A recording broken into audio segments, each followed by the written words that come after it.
Hello students, I am coming to another important part of the colloids, preparation of the colloids.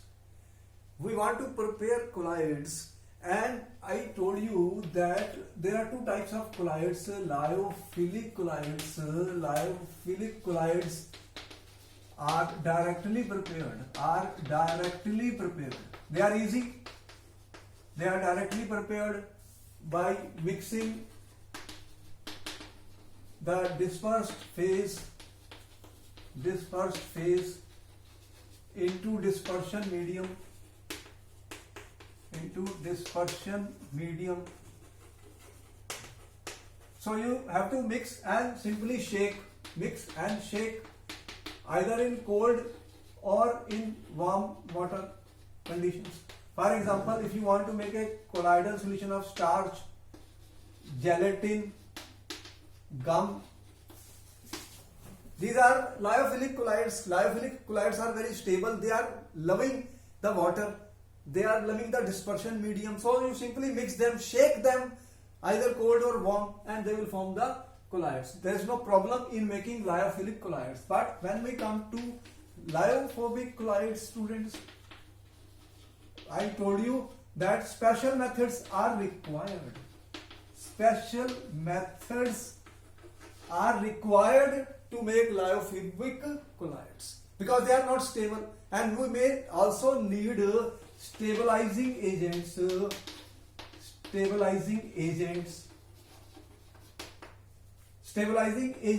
or protective colloids or protective materials in order to stabilize these colloids. The basic fundamental is that the size of the particles have to be 1 to 1000 nanometer. That's our basic requirement in order to form a colloidal solution. And the type of methods we are talking of: dispersion. I am saying what we will be using: dispersion, condensation, and we may be using some chemical methods for their preparation, students. And I am using two terms, dispersion and condensation here. Dispersion could be mechanical dispersion, students. Dispersion can be mechanical dispersion. By mechanical dispersion mean I will use mechanical rotation type of things in order to produce it. And there is also electro dispersion, students. I will be talking of Bragg arc method for the preparation of gold, silver and platinum colloids. And mechanical dispersion, which we are saying will be done in a colloidal mill. Here in mechanical dispersion, the printing ink which you have, toothpaste and your ointments, students, which you are using, paints which you are using, they are being prepared by mechanical dispersion method in the colloidal mill. Let us see what we are talking about. I hope you have noted this down, students.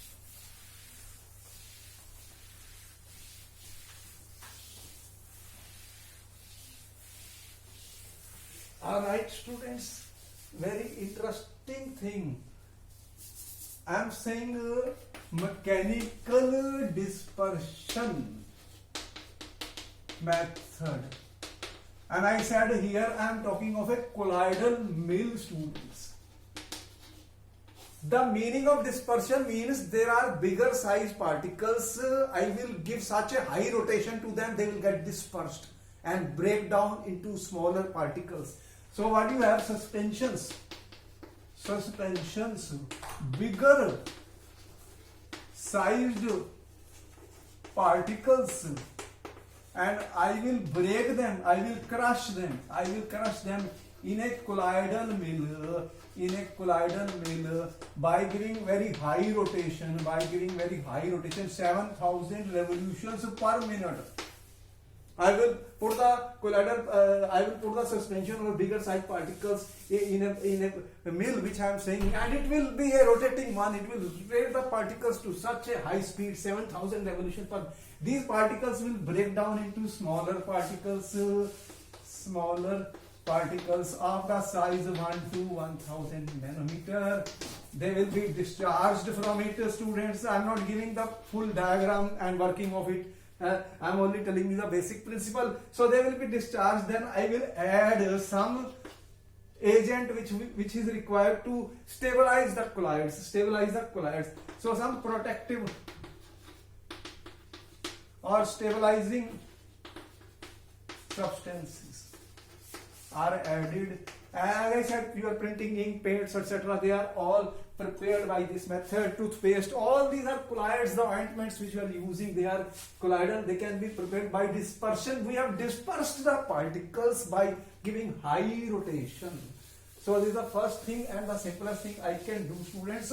More important is the preparation of the gold, silver and platinum. They are very costly metals, students. Their colloids can be prepared by using Bragg arc method. This method involves, students, dispersion and condensation. Both the principles will be used in this case, students. What I am doing, supposing that I have, this is a gold, this is a gold AU, and I apply high arc. These are my electrodes, students, electrodes, and these are my wires. I will apply high arc. I will tell you what is the meaning of this. Then here is the ice box, student, ice box, and here is my dispersion medium. Inside this is dispersion medium. Dispersion medium is there, students. What will happen? You know what is a high arc? High arc produces very intense amount of heat. Ionized particles are there when you apply high potential high voltage to these electrodes, and high arc is generated, and the temperature will rise so much that this gold will melt into small tiny particles, and these tiny particles will fall down, will then fall into the dispersion medium. These particles will pass for the small particles of gold. Because gold is vaporized by high arc.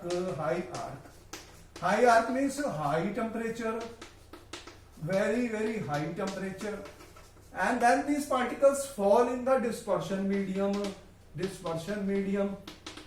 and they are condensed. That is why I am saying ice box, condensed.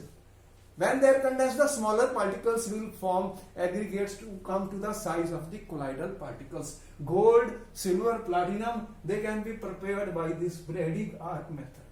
Okay, students. So next I am coming to the chemical dispersion method. Very interesting and important, students. Chemical dispersion method. What we do? Freshly prepared precipitates. You have freshly prepared precipitates, student.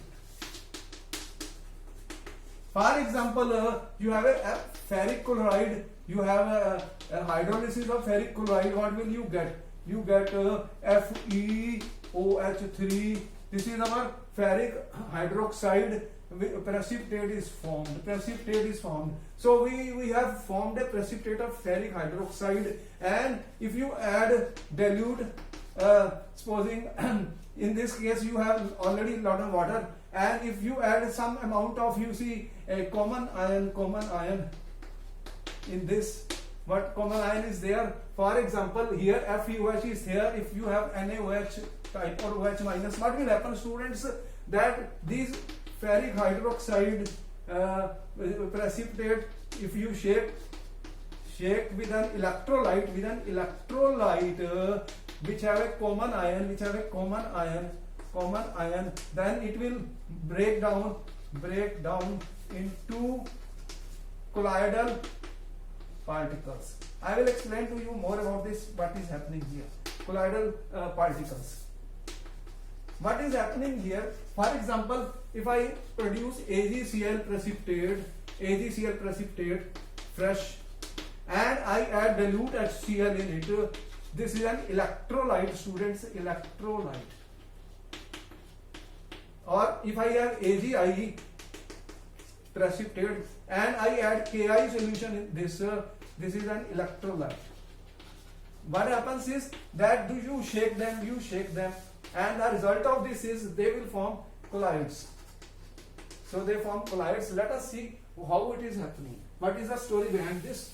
Let me tell you. What has happened? When AgI is formed, supposing precipitate is formed, what happens is, if you add an electrolyte like Ki, now in this you have potassium ion and iodide ions. This AgI absorbs I minus ions on its surface. There is a preferential adsorption of one of the ions. You have potassium and iron. This because I is already present in AgIe, common ion is absorbed. Common ion is absorbed. So when you will shake it, what will happen? That there are large number of AgI particles. Large number of AgI particles which are present, and each of these will absorb what? Negative ion, I minus. Here also I minus. So all of these are absorbing negative ions, which are my iodide ions. So the result is that these ions are being absorbed of the. So same one of the two ions is absorbed preferentially over these particles. Now these ions are having the same charge. They will repel each other. And therefore these particles cannot come together to form coagulate or cannot form a precipitate. Therefore they are getting dispersed. So the dispersion here is taking place due to adsorption of the ions, or same ions, on the surface of these particles, and therefore we form the colloids. And the colloids are formed. Small amount of electrolytes are required in this case, and you will shake it. Shaking is required so that the precipitate breaks down into the smaller size particles of 1 to 1000 nanometer colloids. You can have, if you have AgCl, you have added dilute HCl, so it will adsorb on its surface chloride ions. Similarly, if you have, for example, cadmium sulfate precipitate, then you may add HSO4 minus ions in this, so that it can absorb the preferentially sulfate ions on its surface, and colloidal particles will be formed. So this was my third method, students. Now I am coming to the chemical methods for the preparation of colloids. Chemical methods. That it is important when those which cannot be prepared by physical methods, I can use the chemical methods. In chemical methods, I will be using chemical reactions. First method, I am saying that oxidation to produce sulfur salts. Sulfur salts can be produced by the oxidation process. What I mean by this is that, for example, if you have H2S, you can oxidize this by sulfur dioxide gas. So what will happen? I will get sulfur salts and you will get H2O. So here, as if I put it, you can balance this equation, students. So what is happening? You will get sulfur salts when you will react with H2S with sulfur dioxide, or if I take oxygen with oxygen, if I oxidize, what happens, students? Then I can produce a sulfur salt and H2O. So here you can see that we are able to produce the salts by oxidation balance, you may balance the equations if they are not balanced, students. Second method I am talking is reduction. Reduction is important, that gold salts like AuCl3 can be reduced by tin chloride. So what will happen if you have AuCl3 and add tin chloride, students? So what will happen? The silver is in +3 state, it will go in Au sol will be formed and SnCl4 is formed. So AuCl3 gets converted into gold salts which I have shown here, students. So you can see that these types of reactions you can balance it. So 3 SnCl4. So here we have reduced the gold with stannous chloride, and there are some more agents also which can be used for as a reduction. Formaldehyde has been used for the reduction of gold to form gold salts. The formaldehyde is oxidized to formic acid when you react with AuCl3, and what you have added is this plus water is there.